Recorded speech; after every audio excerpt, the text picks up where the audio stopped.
पानी की एक बूंद जब नदी में गिरती है तो अपनी पहचान खो देती है। जब वही पानी की बूंद एक कमल के फूल पर गिरती है तो मोती की तरह चमकने लगती है, और जब वही पानी की एक बूंद सीप पर गिरती है तो मोती बन जाती है। पानी की बूंद तो वही है, बस संगत का असर है। दोस्तों, आज की कहानी एक ऐसे इंसान की कहानी है जिसका पूरा जीवन जरूरतमंदों की सहायता के लिए समर्पित हुआ था। जब उनका अंतिम समय नजदीक आया तो उन्होंने अपने बेटे को पास बुलाया। बेटा पास आ गया तो उन्होंने उससे कहा, देखो बेटा, मैंने अपना सारा जीवन दुनिया को शिक्षा देने में गुजार दिया। अब अपने अंतिम समय में मैं तुम्हें कुछ जरूरी बातें बताना चाहता हूँ, लेकिन इससे पहले जरा तुम एक कोयला और एक चंदन का टुकड़ा ले आओ।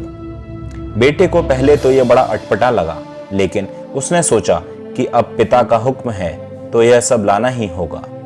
उसने रसोई घर से कोयले का एक टुकड़ा उठाया। संयोग से घर में चंदन की एक छोटी लकड़ी भी मिल गई। वह दोनों को लेकर अपने पिता के पास पहुंच गया। उसे आया देख पिता बोले, बेटा, अब इन दोनों चीजों को नीचे फेंक दो।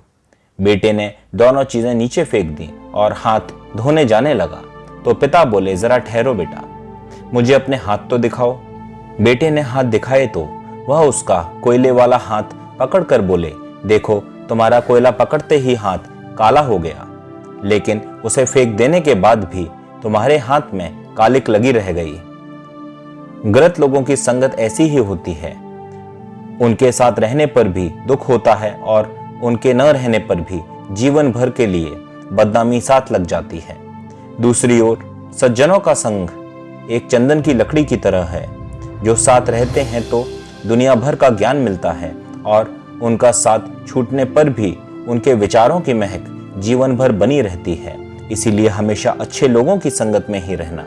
दोस्तों, moral of the story is, संगत में ही रंगत है।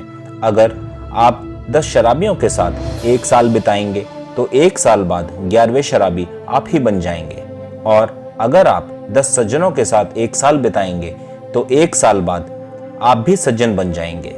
तो हमेशा अच्छी संगत में रहिए। धन्यवाद।